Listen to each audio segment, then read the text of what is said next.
예, 이번 시간에는 370쪽에서 출발합니다. 이 부분에는 그 글의 단위라는 것으로 어휘 부분, 문장 부분 이렇게 다뤄가도록 할 텐데요. 글을 이해하는 데 있어서 구성 단위를 단어, 문장, 단락 이렇게 실제 뭐 이것을 다 모아서 글이라는 그런 넓은 차원으로 묶이긴 하지만은 우리 시험이 그 지면에 한계가 있죠. 그렇기 때문에 글이라는 전체 덩어리가 들어오는 경우는 거의 없습니다. 아주 짤막한 글이라면 모를까. 그렇기 때문에 대체로는 단락 정도 규모에서 들어오는 것이고, 긴 지문이라고 하더라도 이 단락이 한 5개쯤 해서 가나다라마 그래서 길게 지문이 들어오는 경우는 있습니다. 그렇기 때문에 단어, 문장, 단락 이런 차원에서 각각 공부할 그런 거리들이 있는데, 일단 우리 교재를 보시면 370쪽에 단락과 글의 구조라고 해서 단락부터 일단 설명을 합니다. 그것은 단락이 워낙 중요하기 때문에, 그리고 시험 출제의 기본 단위라고 할 만큼 사용되고 있기 때문에 이 부분을 책에 반영한 것이고, 그렇지만 그 단락을 이해하기 전에 단어나 문장 차원에서 꼭 짚고 들어가야 될 것들이 있어요. 그래서 이번 시간을 배정을 한 것입니다.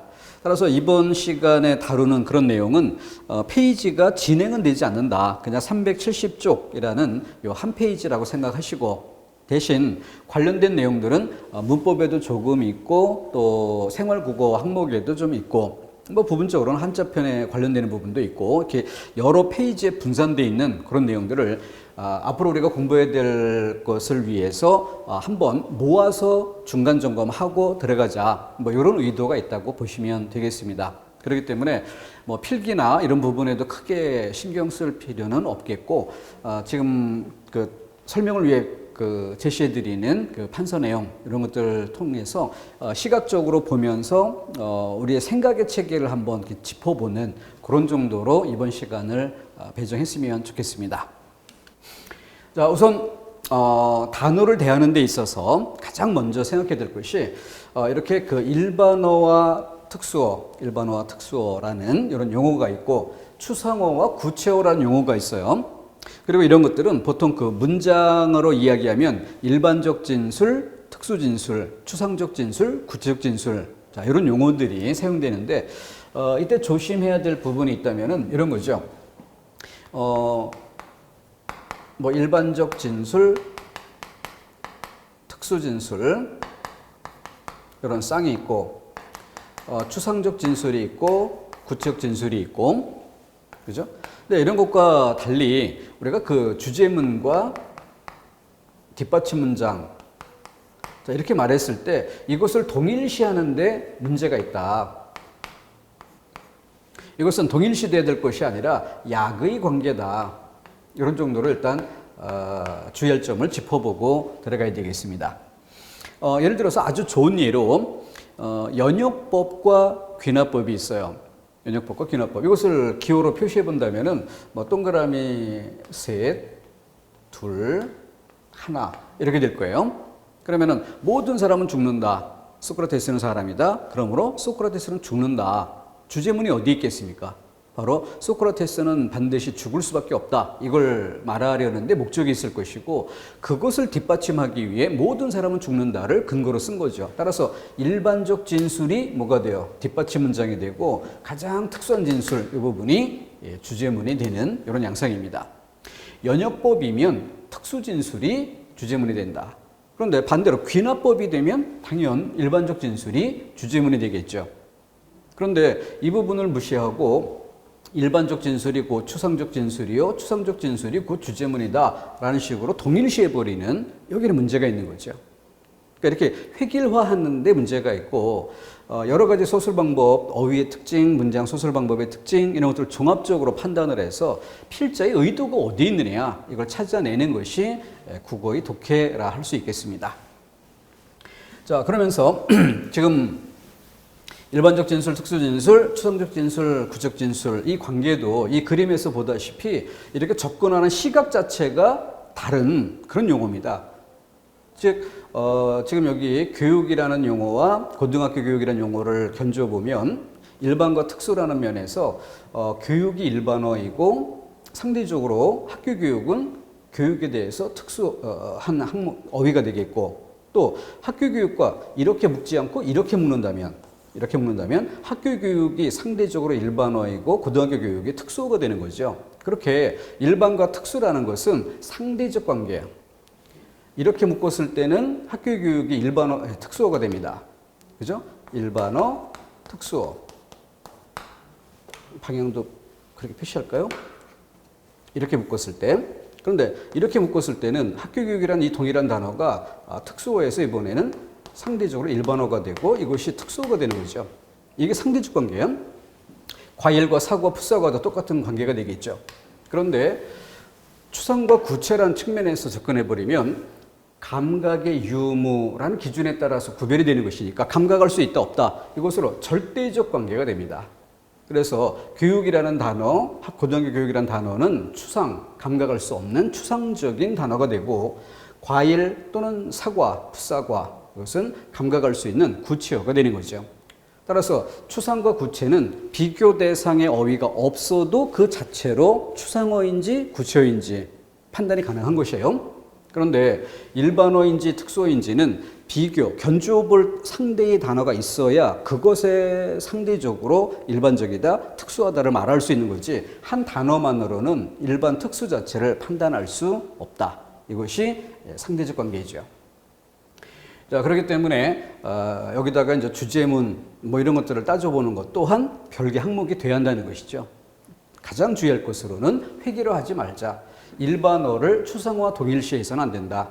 여기서는 일반어가 추상어지만 여기서는 일반어가 구체어, 감각적인 단어가 되는 거죠. 단어 차원에서는 이걸 정확히 사용해 줘야 돼요.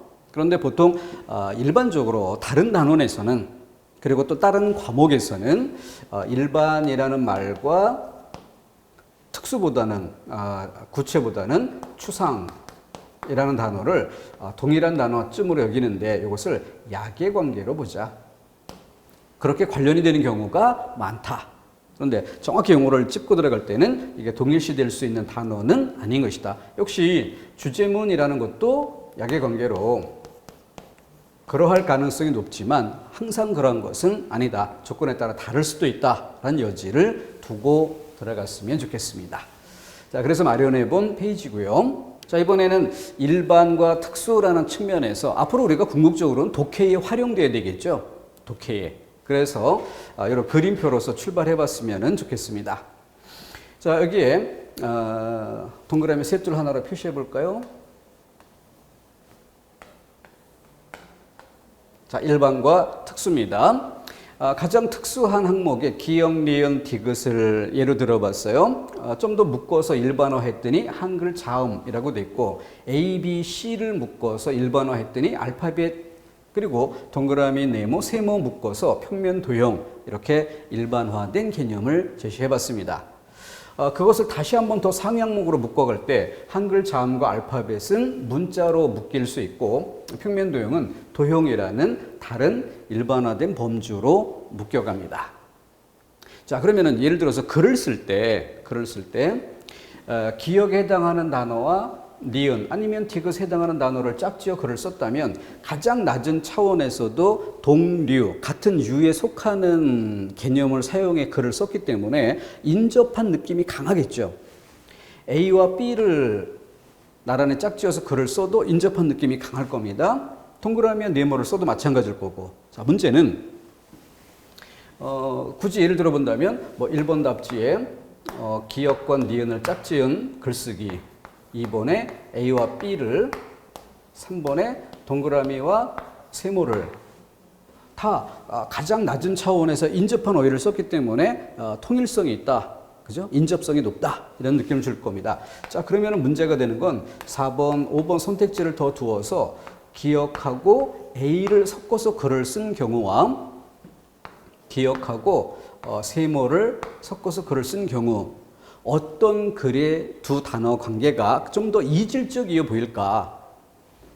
여기서 답을 고르는 사람은 없겠죠?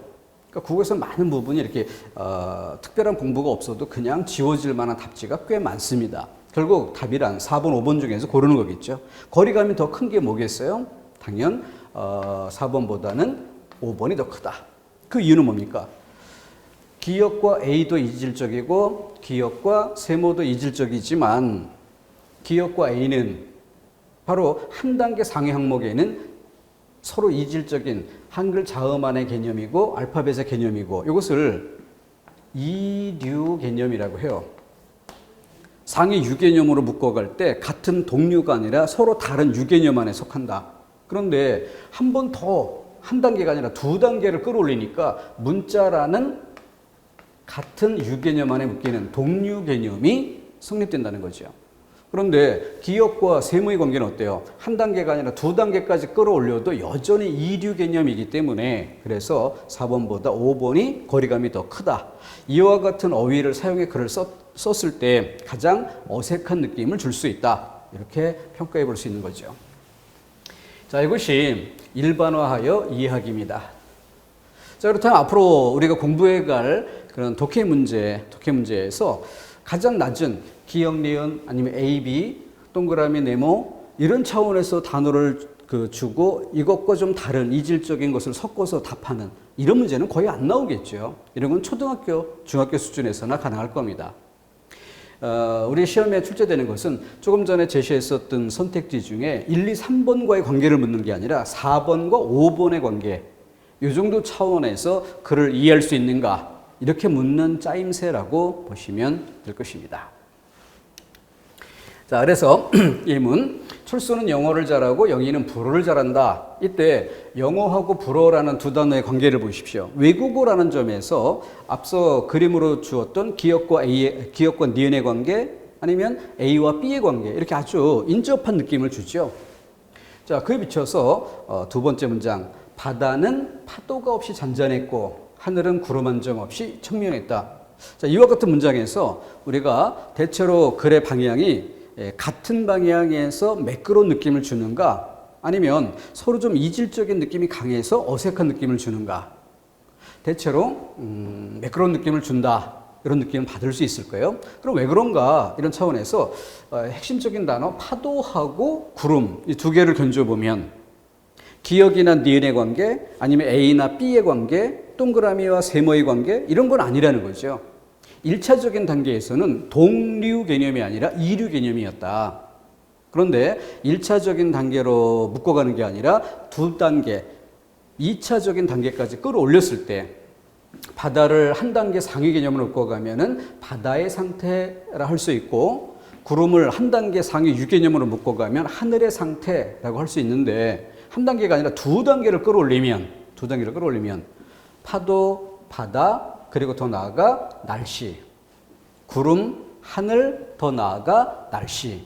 그래서 두 단계 유개념으로 끌어올렸을 때 날씨라는 차원에서 동류 개념이 될 수 있고 날씨라는 차원으로 끌어올린 뒤 살펴보면 바다에 파도가 없이 잔잔하다라는 걸 날씨라는 면에서 보면 날씨가 좋다라는 맥락이죠. 하늘에 구름 한 점 없이 청명했다. 역시 날씨가 맑고 깨끗하다. 날씨가 좋다라는 맥락이 됩니다. 이렇게 두 단계 끌어올렸을 때 그 같은 소설 맥락을 가지고 있고 그렇기 때문에 우리는 자연스럽게 느끼게 되는 것입니다. 자, 이와 같이 우리가 독해에서 한 단계 상위 유개념까지만 고려한 뒤 답을 낼 수 있다면 그만큼 쉬운 문제가 되고요. 두 단계까지 끌어올려줘야 공통점이 있는지 차이점이 있는지 이게 보일 때 우리는 거기서 조금 어려움을 느낀다라고 볼 수 있습니다. 이것이 바로 국어 독해를 위한 어휘학습의 한 영역입니다. 자, 다른 걸 하나 더 보도록 하죠. 자, 이번에는 인접한 단어의 구별, 이게 바로 어휘력입니다. 어휘력이 약하면 그 머릿속에 들어있는 어휘 수가 적기 때문에 좀 큼직큼직하게 다른 건 구별이 되는데 아주 밀접한 관계가 있는 이런 어휘들은 분간키 어려운 점이 있어요. 그래서 그런 것들을 쪼개보는 이런 훈련도 국어 어휘 학습에 필요한 한 영역이다. 그래서 이걸 그룹을 지어 설명을 드려봅니다. 일단 구체어라는 감각적 대상이죠. 그 안에서 가와 나의 구별이라는 것은 전체적으로 난이도로 이야기한다면 가장 낮은 난이도 하, 가장 쉬운 영역 이런 느낌을 줄 수 있어요. 근데 이에 비추어서 조금 달리 보면은 양적인 면에서도 제일 많은 부분이 여기에 속하는데요. 원래는 구체적인 의미의 단어였는데 이것이 추상적인 의미로 이렇게 확장되는, 구체적인 의미에서 추상적인 의미로 확장되는 이것을 추상화, 이 화살표의 방향을 추상화라고 할 수 있죠. 양적인 면에서 가장 많고요. 우리가 또 공부해야 될 집중점이기도 합니다. 그리고 또 다른 영역은 이렇게 구체적 대상에 쓰는 말과 추상적 대상에 쓰는 말이 양립, 아예 분리되어 있는 그런 경우. 그러니까 대표적인 예로 지갑을 잃어버리다, 지갑이라는 구체적 사물에 대해서 잃어버리다라고 하는 것과 오랜만에 만난 친구의 이름을 잊었다. 머릿속에서 기억이 사라졌다, 잊었다. 일타와 있다. 구체적 대상에 쓰는 말, 추상적 대상에 쓰는 말, 이게 분리되어 있는 거죠. 자, 이와 같은 경우도 어휘 연습이 좀 필요하겠고, 이게 난이도 중 정도로 꼽는다면 난이도 상은 여기 있습니다. 그래서 어휘 학습에서 이제 가장 중요한 영역이 추상어, 고난도 영역이에요. 그래서 추상어의 범위 안에서 A, B 이 둘을 구별하는 이런 능력이 가장 고등한 어휘 능력이라고 하겠습니다. 각각의 항목을 예로 들어서 점검해 보겠습니다. 자, 가장 낮은 차원 난이도 하에 접근해 봅니다. 구체어예요. 감각적 대상, 갯벌, 개펄.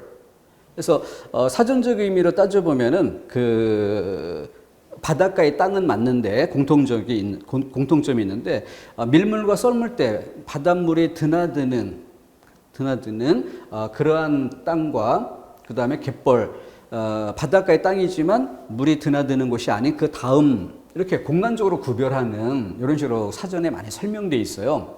근데 실제 이렇게 쓰이는 양상들을 보면은 그것과 조금 다르게 쓸 때가 있는데, 이걸 다른 말로 좀 빗대어서 이야기한다면 흙이라는 말과 땅이라는 말로 이렇게 구별해 보는 것도 실제 쓰임에서는 이런 양상으로 쓰이는 경우가 있습니다. 즉 시각적인 인지 대상을 땅, 갯벌, 바닷가의 벌판 이런 정도의 뜻으로.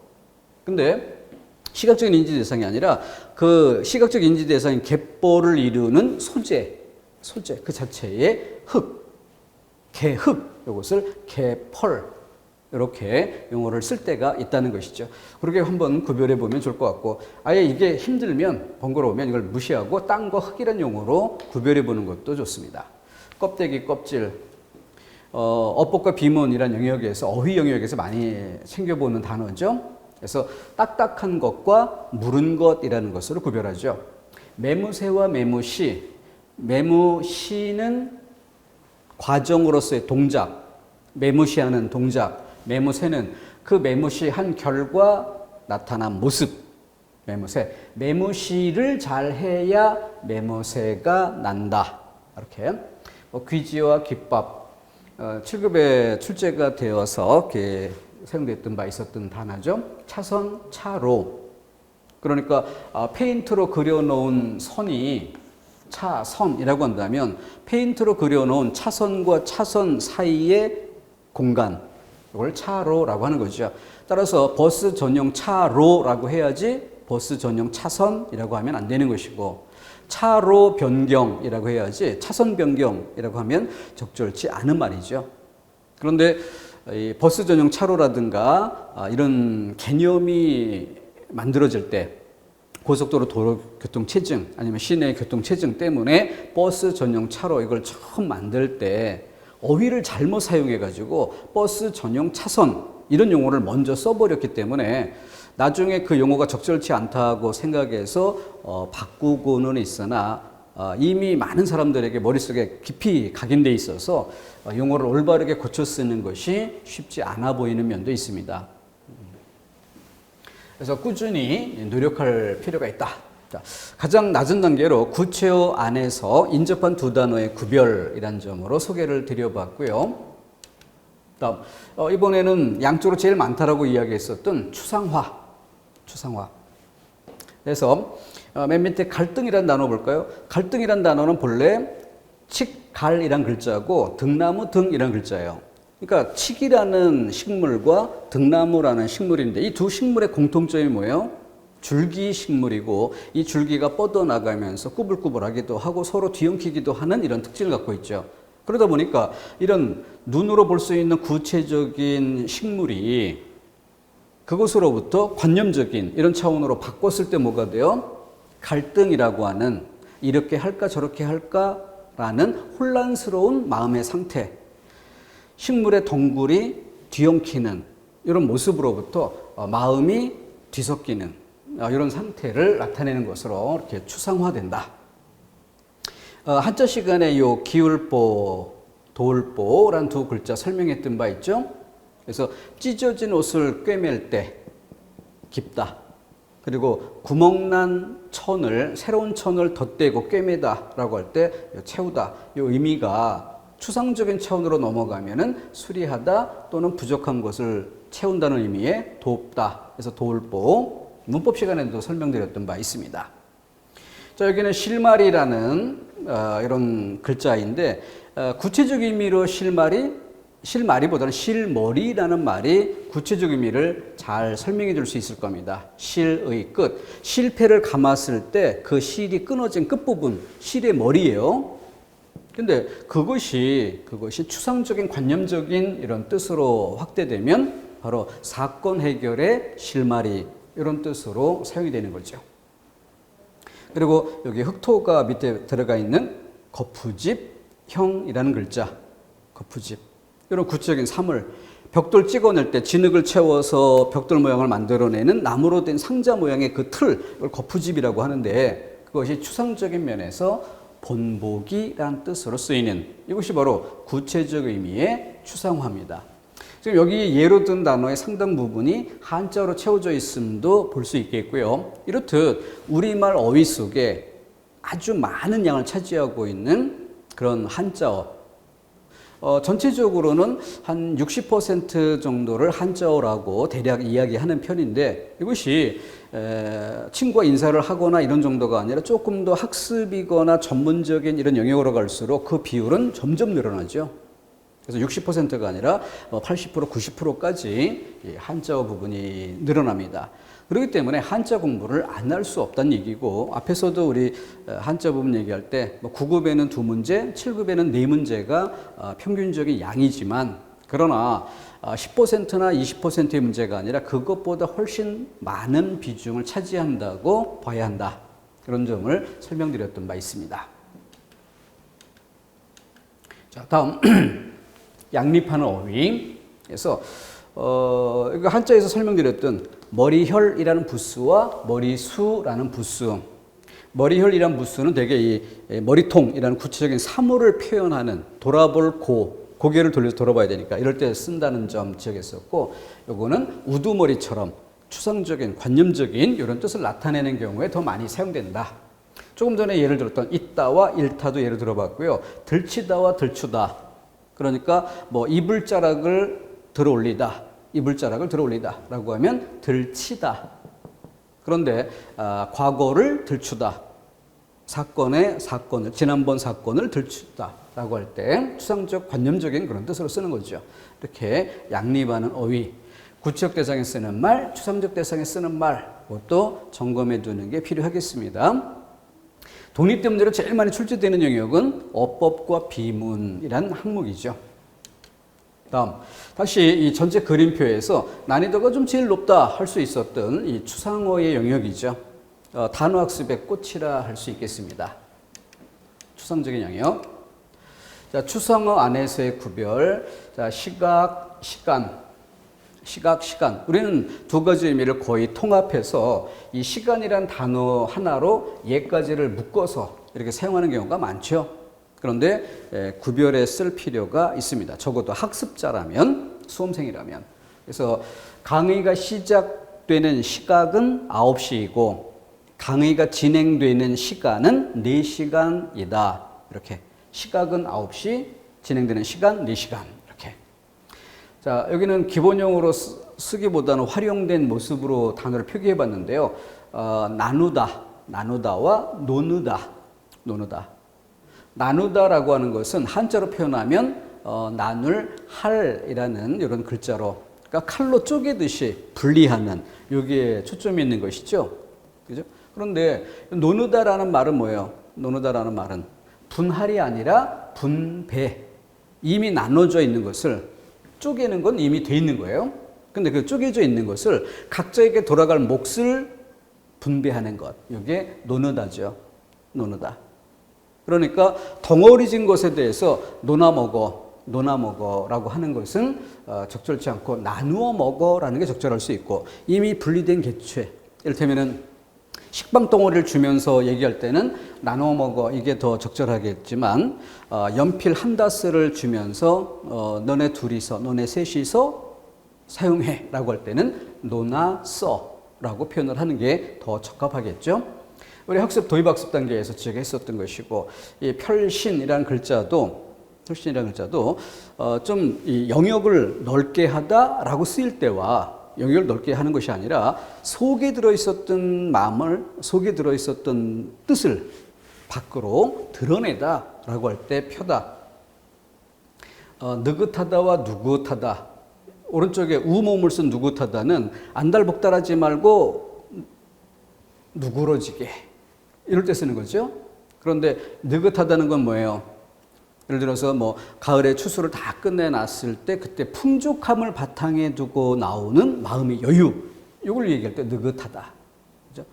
뭐 축구 경기 같으면은 보통 한 경기당 한 골 나는 것도 쉽지 않을 때가 있고, 3골 정도 골이 나온다고 하면은 또 많이 나오는 편에 속하는데, 예를 들어 경기 종료 10분 남겨두고 5대 0의 점수 차이를 벌리고 있다. 그럴 때의 상태라면 느긋하다라고 할 수 있겠죠.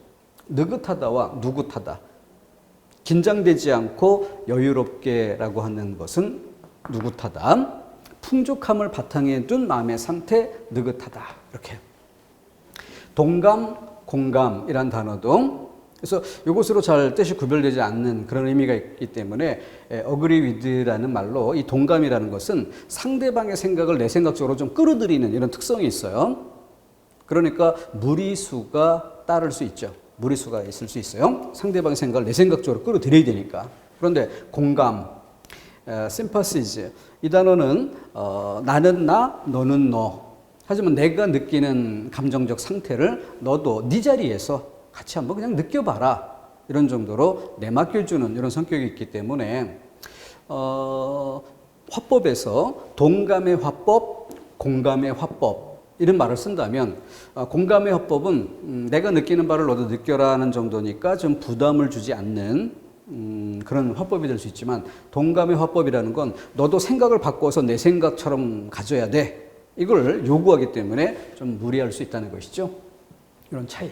추상화 안에서 이 인접한, 미미한 이런 것들을 좀 잘 구별해 보는 이런 노력이 필요하겠습니다. 앞으로 쌓아가야 할 영역이죠. 다음 넘어가겠습니다. 자, 이번에는 반의어 영역이에요. 일반과 특수, 추상과 구체 이런 차원에서 한번 쭉 관련된 부분들을 공부해야 될 거리들을 정리를 해봤었고, 이번에는 반의어 영역입니다. 근데 넓게 반의어라고 하지만 우리가 쓰는 대부분의 말이 그렇지 않습니까? 예를 들어서 뭐 비교라는 말도 일반적인 수준에서 비교라는 말을 쓰지만 좀 특수하게 나누면 비교와 대조 이렇게 나뉘잖아요. 그래서 차이점을 대조라고 한다면 하위 개념으로서의 비교는 공통점, 유사점을 비교라고 하는 거죠.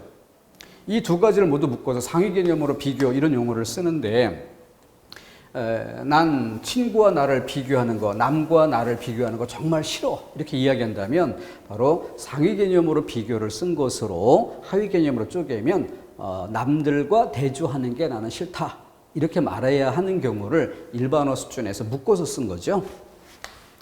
자, 그렇게 좀 단어는 넓게 쓰는 경우도 있고 좁게 나눠 쓰는 것도 필요한데, 수험생이라면 어때요? 당연 작게 나누어 쓸 줄 아는 능력을 길러야 하는 것입니다.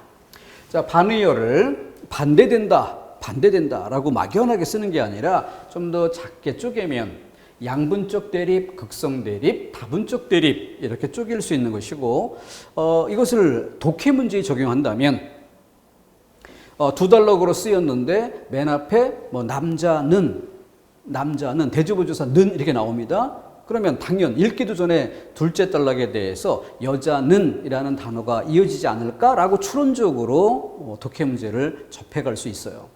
그런데 극성 대립의 어휘가 쓰인다.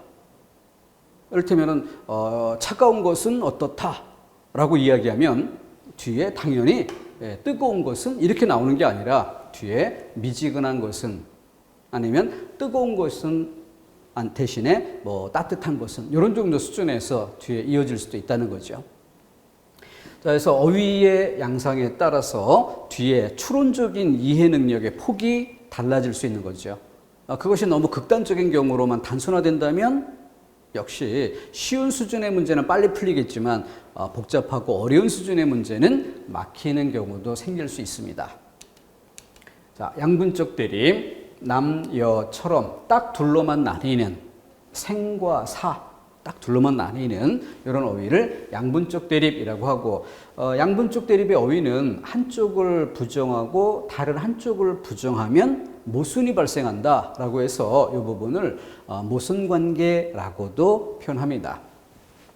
다음 극성 대립은 이렇게 차다, 뜨겁다 화살표를 그렸는데요. 이 화살표 안에는 여러 단계로 나눠지게 되는 거예요. 그러니까 그 중에 어느 하나의 어휘가 쓰였을 때 또 다른 어휘가 여기에서 쓰인다면 난이도 면에서는 가장 쉬운 수준의 출제다 이렇게 볼 수 있습니다. 그런데 이것이 이렇게 이 두 어휘의 관계로 출제되는 이런 정도의 앙상이라면 조금 어려운 느낌을 받을 수도 있겠죠. 그래서 실제 우리가 그 독해 문제를 10개, 20개씩 쭉 풀었을 때 맞는 문제가 있고 틀린 문제가 있다.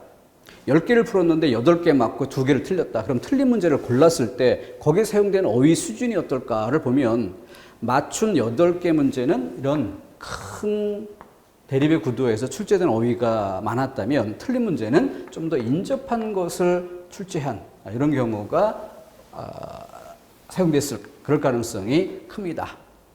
극성 대립이라는 측면도 있습니다.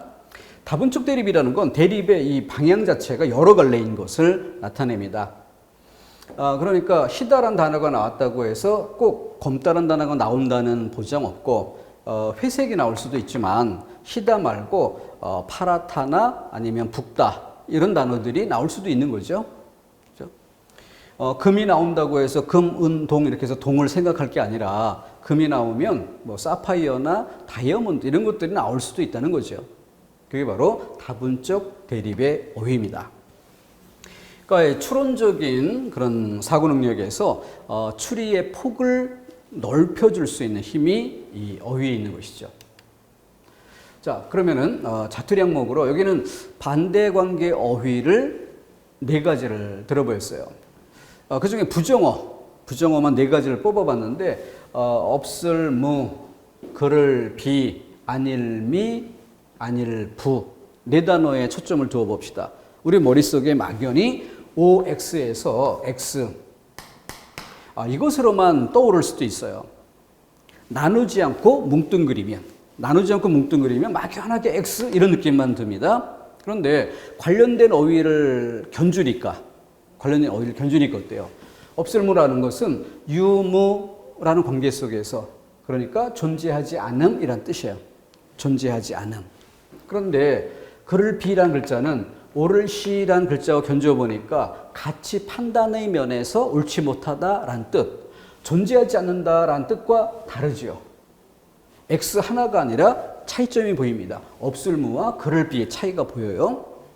안일미라는 단어는 기미, 이미기, 안일미, 시간 개념이에요. 시간상 아직 이런 얘기죠. 따라서 X는 X지만 시간이 흐르면 이렇게 될 수도 있는 가능성이 있는 이런 뜻이 되는 거예요. 그리고 가, 부 여기서는 바로 생각의 판단 아니면은 대답 이런 차원에서 고개를 끄덕이거나 고개를 가로젓거나 그죠? 그런 반응 양상으로서의 안일부입니다. 그래서 입구자가 밑에 붙어 있잖아요. 자, 그래서 이렇게 같은 부정어여도 그 대립 관계에 놓이는 쌍을 고려해서 짝지어서 살펴보면 그 안에서도 의미가 아주 명확하게 구별이 된다라고 하는 건 이것을 좀 맛보게 할 수 있습니다. 그래서 비교, 대조, 이게 견주어서 이해하는 것이 어휘학습의 가장 기본적인 출발점임을 기억해야겠습니다. 비교의 힘 기억하시고요. 자, 이번에는 반대말이 아니라 같은 말, 비슷한 말. 동의어, 유의어. 동의어는 같은 말이고 유의어는 비슷한 말이죠. 여기는 그림을 설명을 위해서 일부러 이렇게 두 가지 색깔로 표시하느라고 약간 어긋나게 했는데 실제로는 일치하는 거죠. 이것보다 상대적으로 이제 가깝다는 점을 비교 설명하려고 이렇게 그려본 것입니다. 책방이나 서점이란 말은 동의어예요. 그래서 동의어하고 유의어를 구별하는 가장 큰 차이점이 뭐예요? 문장 안에 넣었을 때 그 문맥적 의미까지를 고려했을 때 바꿔 쓸 수 있는 관계가 동의어. 그 용어의 테두리, 범위가 일치하니까. 그런데 비슷하기는 하지만 그 테두리가 일치하지 않는 것은 문맥 안에 바꿔 쓸 수가 없는 거죠. 꼬리와 꽁지. 그러니까 어떤 몸뚱이의 끝부분이라는 공통점이 있어요. 몸뚱이의 끝부분. 그런데 꼬리는 기어다니는 길짐승, 꽁지는 날짐승. 그죠? 그러니까 꿩의 꽁지라고 쓰면은 적절하지만 꿩의 꼬리 이건 적절하지 않은 것이고 강아지가 꼬리를 흔들며 반긴다. 이건 말이 되지만 강아지가 꽁지를 흔들며 반긴다. 이렇게는 사용하지 않는다는 거죠. 자, 이렇게 해서 인접한 뜻이지만 동의관계인지 유의관계인지 그것도 구별해 쓸 일이고요. 다음 유추관계. 유추관계. 다른 범주의 것을 끌어들여 빗대어 표현하는 방법이다. 그래서 다른 범주가 전제되어 있고 그렇지만 끌어들일 수 있는 이유가 있겠죠. 끌어들일 수 있는 이유. 바로 유사한 성질을 가지고 있기 때문에 그래서 이것을 원관념 대 보조관념이라고 말할 수 있습니다. 그래서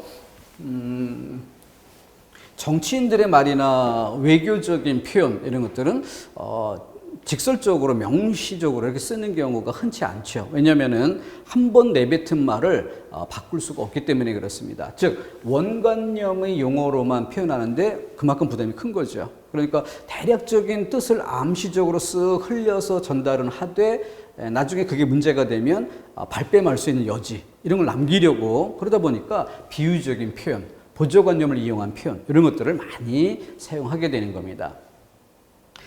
반대로 우리가 어떤 의사를 표현하는 데 있어서 보조관념을 사용해서 비유법 이런 것들로 쓴다면 대략적인 뜻을 나타내는 데는 도움이 될 수 있어도 그만큼 분명한 의미 전달이라는 힘은 약해질 수가 있고요. 또 이게 완벽하게 동일시되는 앞에 동의어처럼 이렇게 완벽하게 동일시되는 이런 게 아니었기 때문에 이런 것처럼 좀 막연한 느낌도 있어요. 그러니까 어떤 의도를 가지고 이런 뜻을 나타내려는 듯 보조관념을 비유로 썼는데 알고 보니 내가 생각지도 못했던 다른 뜻이 들어있어서 내가 의도한 것은 이 의도를 가지고 그 단어를 썼는데 보조관념을 끌어들였는데 알고 보니 보조관념의 또 다른 속성 때문에 이 뜻을 전달하지 못하고 왜곡된 뜻이 전달되거나 상대방의 공격에 빌미를 주거나 이런 경우가 생길 수도 있습니다. 자, 이것이 유추 관계예요. 그래서 유추라고 하면 비유법이란 수사법에도 많이 사용되는 기본 원리죠. 다른 범주, 유사성 이렇게 기억해 주십시오. 다른 범주, 유사성 이 정도. 자, 이 부분이 어휘 문제로 이렇게 출제되는 시험에서는 아주 세밀하게 굉장히 다양한 영역으로 시험 문제가 만들어지기도 합니다. 그래서 뭐 이런 것들이 있어요.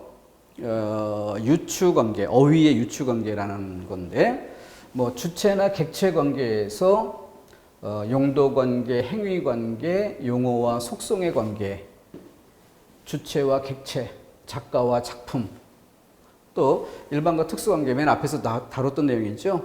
그래서 보관관계, 그래서 예를 들어 앨범과 사진 이런 것들은 보관의 틀과 그 안에 보관되는 물품, 단체와 그 속에 소속된 개인 이런 식으로 그래서 이런 여러 가지 용어들로 시험 문제가 만들어지는 그런 부분도 있는데 되게 그 공기업 시험 이런 쪽에는 이 부분이 굉장히 특화돼서 섬세하게 발달하고 있고 공무원 시험 쪽에는 아직 이 부분이 풍성하게 다뤄지지는 않는 그런 상태입니다. 이런 영역도 있다라는 맛보기 정도로 가볍게 보시고 건너가도 되겠습니다. 자, 이번에는 독해 문제에서 아주 중요한 방법적인, 지식으로 채워넣어야 될 부분이 아니라 방법적인 그런 영역을 하나 더 소개드립니다. 일물, 일어설이라는 게 있어요. 글 속의 단어를 사용하는 것과 관련지어서 나오는 용어죠. 일물, 일어설. 하나의 사물에는 하나의 단어밖에 없다는 뜻으로 일물, 일어라는 말을 직역해서 이렇게 사용하는 경우가 있는데, 그 말한 사람의 의도, 일물, 일어, 플로베르가 모파상에게 소설 지도를 하면서 했던 그런 표현에서 유리합니다. 그러니까 여기에서는 적합한 어휘를 잘 골라 쓰는 어휘 선택의 중요성을 강조하는 표현인데, 이 의도를 고려하지 않고 하나의 사물에는 하나의 단어가 있다라고 표면적인 뜻 그대로 직역하는 이것은 옳지 않습니다. 그래서 여기 사람 모양의 그림 하나 그려서 우리가 언어로 표현해야 될 표현의 대상, 하나의 사물이라고 가정을 해봅니다. 그런데 그 하나의 대상을 언어로 표현할 때, 어휘로 표현할 때는 아주 다양한 어휘가 존재한다는 거죠. 남자라고 말할 수도 있고, 젊은이라고 할 수도 있고, 수험생이라고 할 수도 있고, 수강생이라고 할 수도 있고, 응시생이란 표현도 있겠고, 순이 남편, 개똥이 아빠, 아니면 직장 다니는 사람은 김주임, 이렇게 많은 어휘들이 있죠. 일물일어가 아니라 일물다어입니다. 그러니까 정확하게 풀어 쓴다면 일물다어 중 적합한 어휘 선택이 중요하다. 그러니까 적합한 어휘라는 건 어떤 필자의 집필 의도, 그리고 다루는 상황, 장면, 그에 따라서 다르겠죠. 그래서 좀 쉬운 예로 지하철에서 할머니가 짐을 들고 가다가 도움을 요청한다 라고 하면, 이봐 남자 도와줘, 안 어울리죠. 이봐 수강생 이것 좀 도와주게, 안 어울립니다. 이보게 젊은이, 이게 가장 적합할 거예요. 강의실이라는 장소로 바꿔 생각해 보십시오. 누군가가 졸고 있습니다. 졸지 마라고 이야기를 하고 싶은데, 이봐 남자 졸지 마, 안 어울리잖아요. 또 아까 경우처럼 이봐 젊은이 졸지 마, 장소가 달라졌기 때문에 적합하지 않습니다. 그죠? 그래서 이보게 수험생이란 표현, 아니면 수강생이란 표현이 더 적합하겠죠. 그렇게 상황에 따라, 문맥에 따라, 집필 의도에 따라 적합한 어휘가 따로 있는 거예요. 거기에 맞게 어휘를 적절하게 잘 골라 썼는지, 아니면 적절하지 못하게 잘못 썼는지, 이런 것으로 글을 평가해 볼 수 있을 겁니다. 적합한 어휘 선택의 중요성, 일물일어라는 개념을 기억합시다. 다음, 아까 썼던 것처럼 문장 속에서 어떤 어휘를 썼을 때 그 어휘의 관계를 고려하는 것, 그것이 우리 독해 연습에서 중요한 학습이라는 점을 좀 고려해야 되겠고, 그렇게 한 단계만 생각하지 말고 두 단계까지 확대해 가며 그 인접성 그리고 응집성 집중되는지, 이런 것들을 살피는 것이 우리의 어휘 능력입니다. 다음, 문장 부분은 다른 부분에서 해야 될 거리들이 워낙 많기 때문에 여기서는 좀 짧게 얘기를 하겠습니다. 문장, 단어에서 문장으로 차원을 조금 넓힌 건데 여기 짧게 갈게요. 문장 구조, 문장의 짜임새, 문법적인 면에서 그 구조라는 걸 따져볼 수 있겠죠. 그리고 그것을 어떤 표현 효과를 주느냐라는 면에서 우리는 여긴 실용문 영역이고, 쓰기와 읽기, 독해 영역에 도움을 주고자 필요한 영역입니다. 그래서 이런 관점을 소개해 드리는 것이에요. 일단 단순 문장 구조 기본 문형이라고 해서 혼문장인 것, 혼문장이면서도 주 성분만으로 된 문장, 수식어가 없는 이런 문장을 기본 문형 단순 문장 구조라고 부릅니다. 자, 그러면 이것을 토대로 확장된 문장이라는 용어를 써봐야 되는데, 혼문장인 경우 견문장으로 확장되는 경우를 살펴야 되겠죠. 혼문장이 견문장으로 확장되는 것, 또 수식어도 없이 주성분만으로 된 문장은 수식어로 확장되는 경우를 고려해 봐야 할 것입니다. 자, 그랬을 때 실용문 단원답게 살펴봐야 될 게 뭐예요? 표현 효과라는 관점에서 살펴봐야겠죠. 자, 그래서 단순 문장 구조의 표현 효과, 단순한 느낌과 함께 강렬한 인상을 준다. 글의 내용을 간결하고 명료하게 전달한다. 이런 효과를 주는 대신에 한 문장, 한 단락 안에 10개 정도 문장이 사용되는데 그 10개가 다 단순 문장 구조라면 마치 한국어 배우는 외국인의 글처럼 느껴질 겁니다. 단순하고 강렬하고 간결하고 명료하고 이건 좋은데 너무 획일화된, 그러니까 대체로 이것은 한 단락을 시작할 때 아니면 단락을 마무리할 때 뭐 중간에 정리할 때 이럴 때 적절할 것이고 모든 문장을 이렇게 쓰는 건 적합하지 않을 겁니다. 다음 수식어로 확장이 되는 경우 단순 문장 구조에 비해 구체적이고 섬세한 인상을 준다. 그래서 꽃이 피었다는 말도 앞에 노란 꽃이 피었다 이렇게 수식어가 들어갈 때 훨씬 구체적인 느낌, 섬세한 느낌을 줄 수 있죠. 그러면서도 명료하고 직접적이며 강렬한 인상을 준다라고 이렇게 나오는 이유는 수식어 정도에 의해서 동그라미 1번의 효과가 더해지긴 하지만 대체로 보아 단순 문장 구조에 가깝다는 거죠. 대체로 복잡한 문장, 이어진 문장 이런 형태는 아니니까. 그죠? 동그라미 2번의 효과를 아직도 좀 이어받고 있습니다. 다음 이어진 문장, 쉼표 찍고 이어서 씁니다. 대등하게 이어진 문장이라면 그러면 대등한 두 가지를 얘기할 수 있겠죠. 그죠? 열거하는 효과. 종속적으로 이어진 문장이 있다면 문장의 관계를 분명히 알 수 있다. 즉 인과관계라든가 선후관계라든가 이 관계가 명료해지는, 그래서 논리적 전개에 효과적이다. 아는 문장, 안긴 문장 두 단위의 생각이 일원화되는 두 문장의 내용인데 한 문장, 한 덩어리처럼 전달되는 간결성의 효과가 있다. 전달하고자 하는 내용을 집약적으로 표현하여 탄력 있고 집중력 있는 문장이 된다. 등등. 그리고 또 관용절, 부사절이라는 얘기는 요 수식어 확장, 요것과 같은 맥락이 되겠죠? 자, 그렇게 문장 구조에 따라 어떤 표현 효과를 줄 수 있는가? 이것도 앞으로 공부해 갈 것을 위한 도입학습, 기본 학습으로 필요한 영역입니다. 자, 그래서 아까 다뤘던 예문들이에요.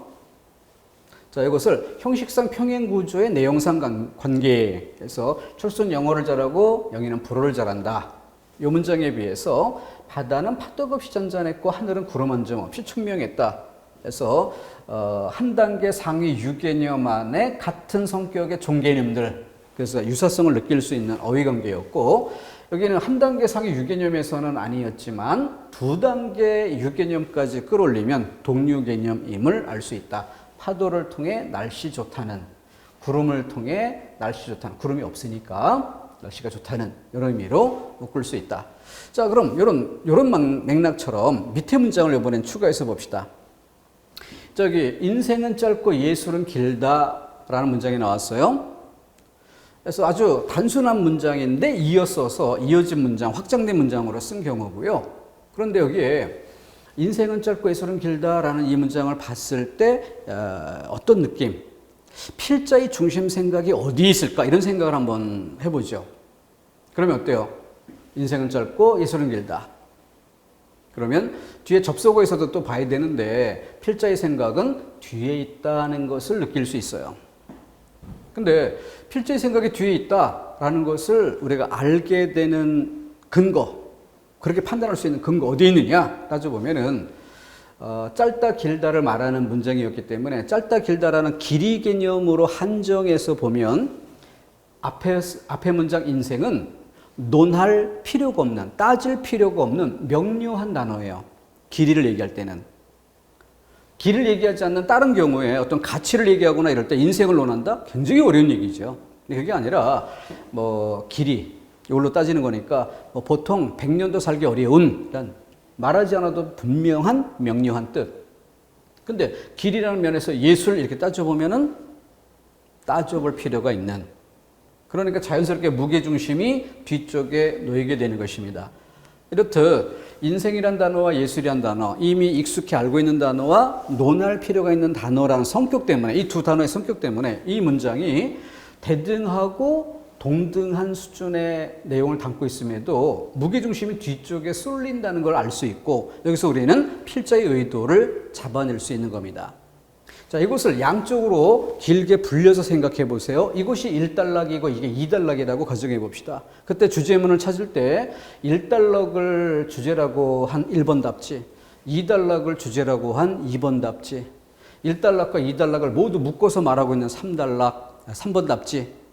어느 게 답이냐? 그런 차원에서 이 부분을 왜 우리가 따지고 있는지를 생각해 볼 필요가 있는 거죠. 자, 이 문장에 비추어서 밑에 문장 봅시다. 양성 모음은 밝은 느낌을 주고 음성 모음은 어두운 느낌을 준다. 여기서처럼 똑같이 앞문장에 강조점이 있을까? 뒷문장에 강조점이 있을까? 두 부분을 동등하게 둘 다 묶어서 강조점이 있을까? 어때요? 여기와는 달리 여기는 양자가 대등하게 다 강조돼야 할 양성 모음도 전달하고 음성 모음도 전달하는 이런 의도가 있다라고 봐야 되겠죠. 동등한 성격의 단어가 쓰였기 때문입니다. 자, 이렇듯 문장 속의 어떤 단어, 그 단어의 성격을 어떻게 파악하느냐, 그에 따라서 우리는 필자의 중심 생각이 어디 있느냐를 잡아낼 수 있고, 제목 찾기 문제라든가 주제 찾기 문제라든가 이런 독해 문제를 풀어가는 그 원동력이 여기에 있어야 한다는 거죠. 이런 것들로 기본 자세를 갖추고 필요한 지식을 좀 더 축적을 했을 때 문제가 풀리는 것이지, 이런 것들에 대한 훈련 없이 그저 한국인이니까 읽고 푼다? 출제자가 그 정도에서 합격자와 불합격자를 구별하는 이런 능력을 시도하지는 않을 겁니다. 출제자는 분명하게 준비되지 않은 사람을 걸러내려는 의도를 가지고 문제를 만들어내는 것이에요. 그렇기 때문에 거기에는 꼭 준비되어야 할 단계가 있고 필요한 양이 있고 그것이 갖춰졌을 때 풀리는 이런 문제를 제시하기 마련입니다. 문제는 과학이지 문제는 감으로 푸는 게 아닌 것이에요. 시험 문제이기 때문에. 자, 유사구조의 경우 균형감을 준다. 대립구조의 경우 차이점을 강조하여 각 상태를 한층 선명하게 하는 효과가 있다. 점층구조의 경우 문장의 뜻이 갈수록 강해지고 깊어져 보다 강렬한 절정감을 준다. 나는 길이요 진리요 생명이다. 화살표 방향만으로 표시하는데 한계가 있어가지고 밑줄까지 한 줄, 두 줄, 세 줄 점층법이죠. 그래서 필자의 중심 생각이 여기에 모아지는 겁니다. 근데 오른쪽은 사실은 이 방향으로 화살표를 그렸어야 되는 그런 측면도 있어요. 수신제가 치국 평천하, 그래서 평천하, 세계를 평정하는 여기에 목적이 있는 것이 아니라 평천하하려면 그 전에 치국이 되어야 한다는 얘기고, 치국을 하려면 그 이전에 집안을 다스릴 줄 알아야 한다는 얘기고, 집을 다스리려면 우선 제 몸을 바르게 닦는 것이 필요하다. 여기에 발화 의도가 있는 것이죠. 자, 그래서 반대 방향으로 쓴, 굳이 이걸 수사법의 형태로 표현한다면 점층법, 점강법이라고 표현해 볼 수 있겠습니다. 자, 이런 것들이 우리가 봐야 될, 준비돼야 될 어휘 또는 문장 이런 차원에서의 내용이고요. 예전에 공무원시험에 출제가 됐다가 정답에 좀 논란이 있기도 했던 이런 문제입니다. 원자력 발전소는 우리에게 많은 이익을 주지만 원자 폭탄은 그 피해가 막심하다. 또 댐을 건설하면 전기를 얻을 수 있지만 생태계를 고려하지 않으면 자연이 파괴된다. 자, 이 문장을 긍정과 부정이라는 양측면으로 놓고 봅시다. 그랬을 때 양성 모음은 밝은 느낌, 음성 모음은 어두운 느낌, 이 정도 맥락일지, 인생은 짧지만 예술은 길다, 이런 차원이 될지, 어떻게 보느냐에 따라서 답의 방향이 다르게 평가될 수 있겠죠. 아까 예를 들었던 그 두 문장의 경우와 똑같은 맥락에서 살펴볼 필요가 있는 시험 문제였습니다. 그런데 이런 것들에 대해서 답의 의견이 다르다는 건 뭐예요? 분석하는 원리적인 그런 접근이 아니었다는 거죠. 표면에 나타나는 감각적인 접근이었기 때문에 문제가 되는 것입니다. 자, 문장 단위를 끊어서 다시 한번 보여드립니다. 원자력 발전소는 우리에게 많은 이익을 주지만 원자폭탄은 그 피해가 막심하다. 자, 원자력을 바탕에 두고 발전소라는 것과 폭탄이라는 것 대등하게 봅시다. 이익이란 단어와 피해란 단어로 봅시다. 그러면 긍정을 이야기하는 부분과 부정을 이야기하는 부분, 많은이라는 수식어와 막심하다라는 소수로 이 둘을 견주어 보는 것에서 대등하게 양립하는지 어느 한쪽에 무게중심이 있는지 이걸 판단해 줘야 되겠죠. 또 한 번으로 안 되니까 다시 이번에는 원자력에서 수력이라는 것으로 한 번 더 열거해 갑니다. 여기는 뭐 완벽하게 대등해요.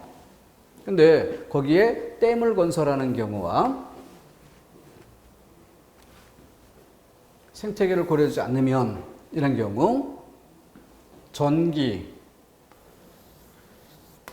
그런데 자연의 파괴, 전기를 얻을 수 있다는 것과 자연이 파괴된다라고 하는 것, 이것은 과연 대등하게 동등한 가치로 양립하는 두 측면인지 어느 한쪽에 필자의 생각이 쏠려 있는지 이런 걸 봐야 되겠죠. 답은 한쪽에 쏠려 있다. 그것도 부정적인 경우에 쏠려 있다. 따라서 긍정의 측면과 부정의 측면을 말하고 있다라는 가치 중립적인 서술 선택지는 답이 될 수 없고, 바로 부정적인 경우에 피해를 고려해야 한다라는 것으로 필자의 생각을 잡아야겠습니다. 그 근거를 어디에서 볼까요? 바로 여기는 많은 이익을 주지만 이라고 많은이라고 수식어를 쓰는 거에 비춰본다면 막심하다는 뭐야? 예를 들어 심하다라는 요 한 단어만으로 많다라는 것과 수학에서 소구하는 것처럼, 그런데 막이라는 글자 정도로 더 강조가 돼 있다. 만약에 가치 판단이 어느 한쪽에 기울지 않고 대등하다면 아래의 경우 어때요? 전기를 얻을 수 있지만 자연이 파괴된다. 이 정도로 그칠 겁니다. 전기를 얻을 수 있다, 자연이 파괴된다. 이것으로 대등하게 전기를 얻을 수 있는 장점도 있지만 자연이 파괴되는 단점도 있다. 이렇게 쓰면 완전히 대등한 가치가 될 거예요. 그런데 생태계를 고려하지 않으면 이런 가정을 둡니다. 앞부분의 소술 방법과 좀 달리 하죠. 획일적으로 글을 쓰는 건 아니니까. 그래서 바로 이 부분의 가정, 전제되어 있는 생각, 이걸 통해서 필자는 생태계를 고려할 필요가 있다라는 것을 강조하는데 필자의 생각이 있다는 점을 잡아낼 수 있는 겁니다. 그렇죠? 그렇기 때문에 바로 원자력 사용에서 수력 사용에서 그 부정적인 경우를 고려해야 할 필요, 이걸 강조하는 것이 필자의 생각이다. 한쪽에 가치 판단이 기울어 있다라고 답을 해야 되는 것이죠. 그런 답을 끌어내기 위해서 그 근원은 어디? 문장 구조의 이해. 더 근원으로 올라가면 어휘에 대한 이해. 이런 것들이 답을 내는 힘이라는 거죠. 그런 차원에서 이 단원 들어갈 때 도입학습으로 어휘는 어휘 수준에서 할 게 있고 문장도 문장 수준에서 할 게 있다. 우리가 보통 이 실용문 독해 이런 영역에서는 딱히 공부할 게 없는 것처럼 여길 수 있기 때문에 일부러 1시간 배정을 해서 이 중요성을 강조드려봅니다. 다음 시간에는 이 단락 정도 차원에서 우리 교재에도 준비가 되어 있는 부분이고 해서 같이 또 단락 수준에서 필요한 것들을 점검토록 하겠습니다. 끊어갑니다.